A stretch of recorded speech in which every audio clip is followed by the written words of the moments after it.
Up next, we have Vidhi Chugh, the staff data scientist at Walmart Global Tech. She is an award-winning AI and machine learning innovation leader and a leading expert in data governance with a vision to build trustworthy AI solutions. Vidhi is also a global speaker and an advocate for the responsible use for AI. Today, Vidhi will introduce you to data quality assessment using TensorFlow data validation. If you have any questions for Vidhi, please reach out to her on LinkedIn and she'll be happy to connect. We'll be sharing the link to her profile right here in the chat. We're excited to have you here, Vidhi. Thank you so much for joining us, and over to you. Hi, everyone. I hope you're having a great time gathering knowledge nuggets from the industry experts. The theme of the event, that's bringing innovative solutions to life, it actually calls for a greater discussion, and hence I'm privileged to join you all in discussing the data-centric AI adoption. Without further delay, I'll quickly take you through the agenda. So I'll set the context and share what are the typical production issues that we developers face and how data constitutes the crucial success factor in developing an ML algorithm. Afterwards, I'll share some of the experiences that I had while dealing with data quality. And towards end of the talk, I'll share an illustration of how you can understand your data at scale using TensorFlow data validation.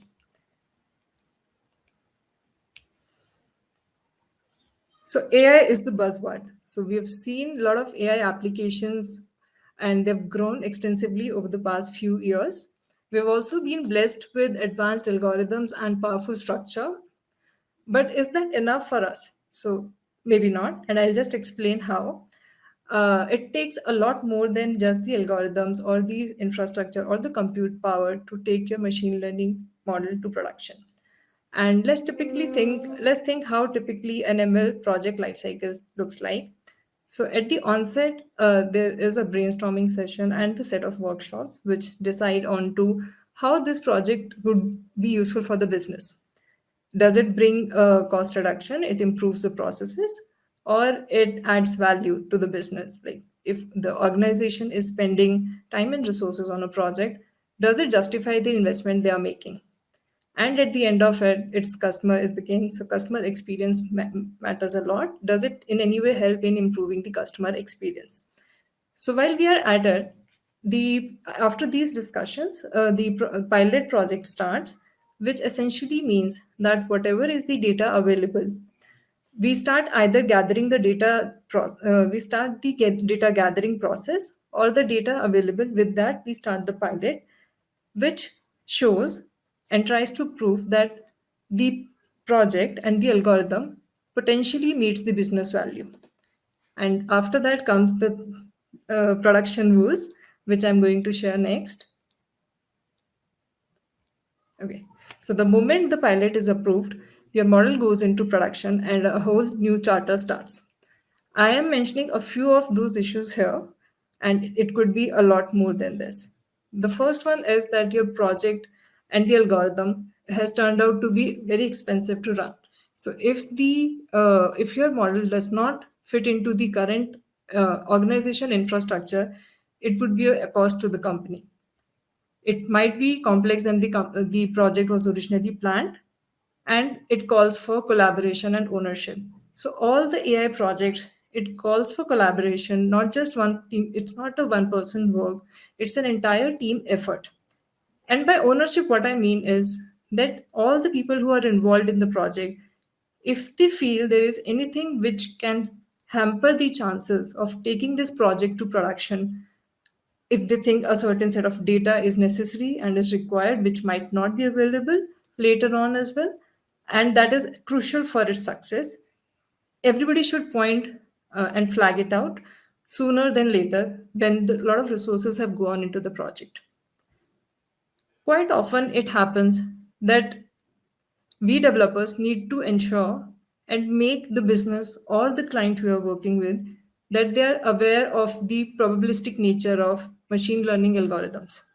It could be that the conventional or traditional techniques that the organization is using is yielding them some good and they want to move ahead with the smart solution. But what they might need to be aware of is that ML solution might not be 100% correct all the time. And they need to take a call here between the trade-offs of the two solutions before proceeding ahead. And the last thing that I would like to discuss is highlighted here in green and is also setting the context of our talk for rest of the session. That is data availability and quality. Most of the time, it can happen that there is certain data limitation.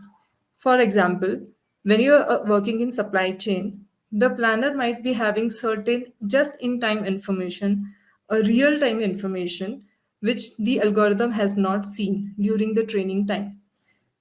It's okay if that data cannot be made available to the algorithm, but what needs to be kept in mind is that machine learning algorithm needs to be discounted for that. It can only do good with respect to the data that it has been shown during the training time. Another important thing that comes under data bucket is the data that the machine is being trained of, is it a quality data? And that data quality aspect is what I'm going to cover in next of the slides. Data integration. Organizations need to adopt data culture. What I mean by that? Data culture is when we expect a machine learning algorithm, it expects a data to be made available in a certain particular format. It could be coming from multiple sources, and we need to have a proper data generation and collection processes set in place. Now, what happens when data is from multiple places and we need to make it together in a flat file structure on which an algorithm can be trained on? What I've done illustration here is, for example, this is one data set and another data set here, and I need to join them together to bring more information into the merged data set. During this time, I need to be aware of that what is those set of keys, the unique keys that make this data set, that make it that identifies a particular record or an instance in this data set, and so is the key identification needed for another data set. And we need to know how to merge them together.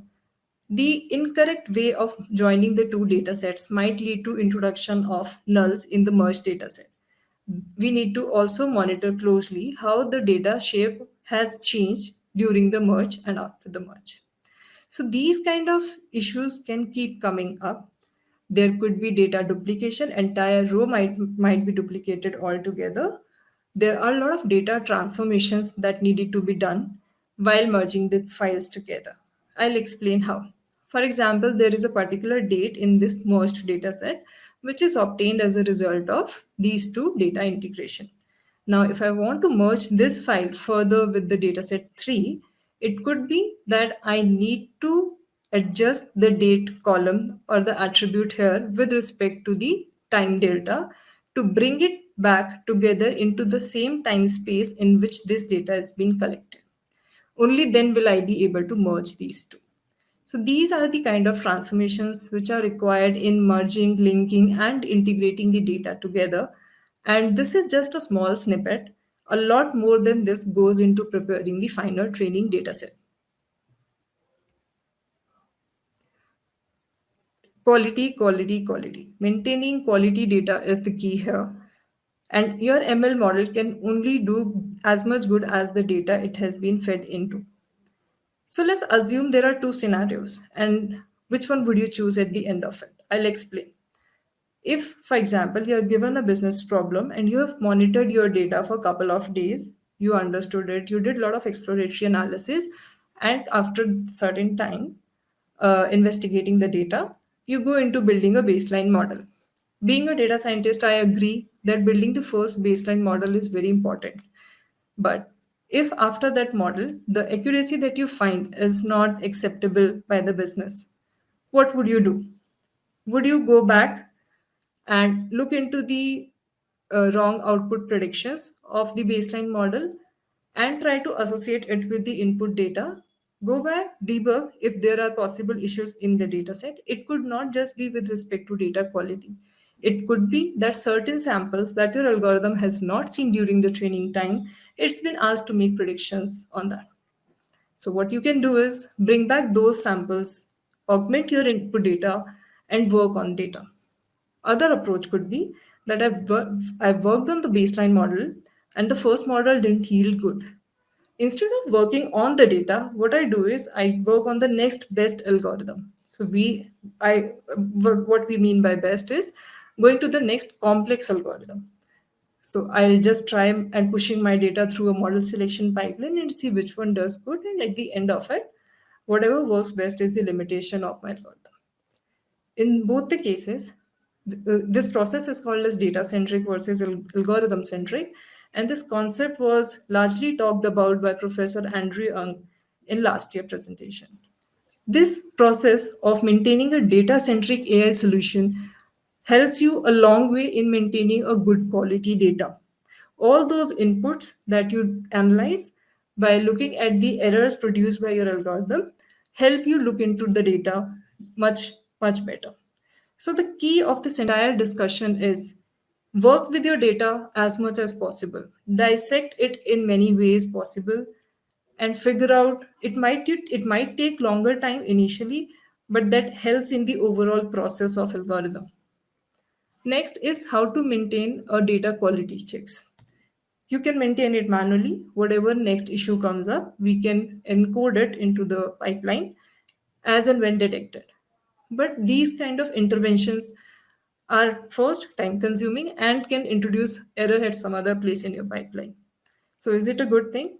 Or maybe we can discuss about automated and iterative checks, which helps you maintain efficiently the data integrity. Okay, so what we need to pay attention to? Do we know what kind of data we are dealing with? The next set of data that is coming into our pipeline, is it being monitored automatically? And if it happens, we know how our attribute behavior is changing over time. For example, this is the input data, and I know a certain expected behavior, and if it deviates, I know what to look into. If in my historical data that model has been trained on the very first analysis that I did I ever observe that the age variable actually crossed 100 years of value? And if it did, and I now in the inference time observe age of maybe 120 years, would that be called as anomalous behavior of age column, or it calls for further intervention? It might be purely that the country from which this data is coming from has people who have age that goes up to 120. So what we understand from this is this baseline analysis helps set you a path, and based on the new changing behavior of your data that you observe, you keep updating your baseline analysis, and it's not done in one time. No single part of your machine learning pipeline has been built once and never touched upon. It's iterative and it takes time. Next is missing data. We often deal with missing data. There are a lot of ways we continuously think about how to impute it. Should I use mean, median, mode, or should I use altogether a different algorithm? But before that, we need to understand whether it's a systematic missing values or missingness has been random. What I mean by systematic is that it could be that a country altogether is missing from the data. A particular dimension is being taken off, which leads to reduced predictive power of my algorithm. I might not have shown those values during the train time, but the same dimensions do keep appearing in the in the production environment. And if it is random, it's okay, and we can find at which level do we need to find the imputations. It could be that a feature which had a certain missing value, which is what is univariate I'm talking, that feature altogether had a high predictive power, but because of the missing values, we eliminated that feature from our pipeline.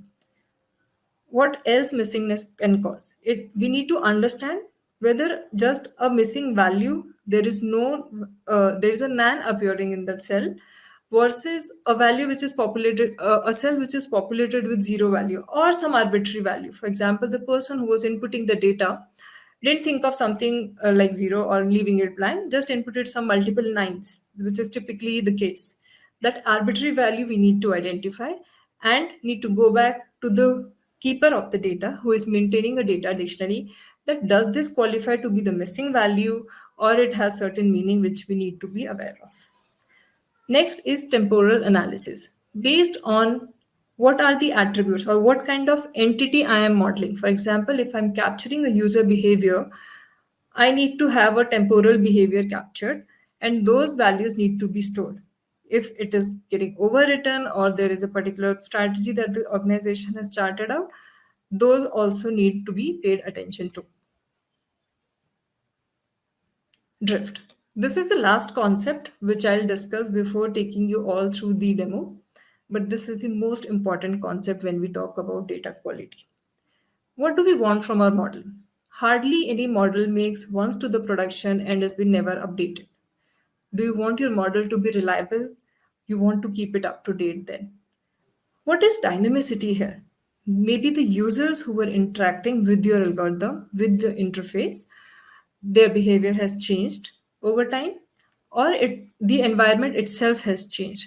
And if I need to put it into an analogy, this is the illustration here. A particular attribute has changed, or the entire distribution, the multivariate distribution has changed over time with respect to the label data.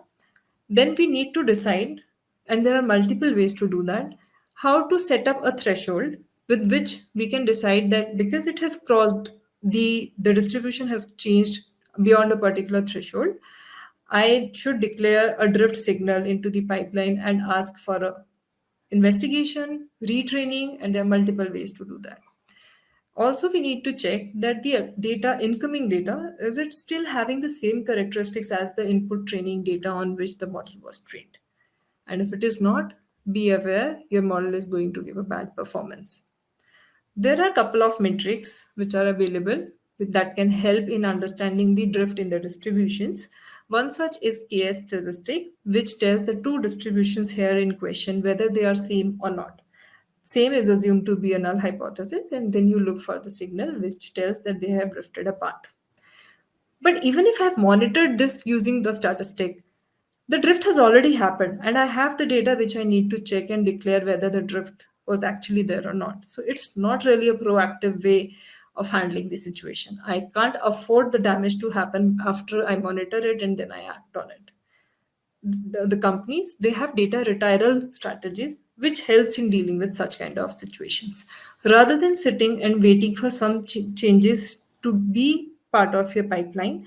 It's always better to give your algorithm the new data, and there are multiple ways to do that. One is if you're doing it after a bigger interval time, then if you've collected long enough data during that time, the data is of good enough scale, then maybe you can eliminate altogether the previous data if the behavior has changed drastically, or it could be first in, first out.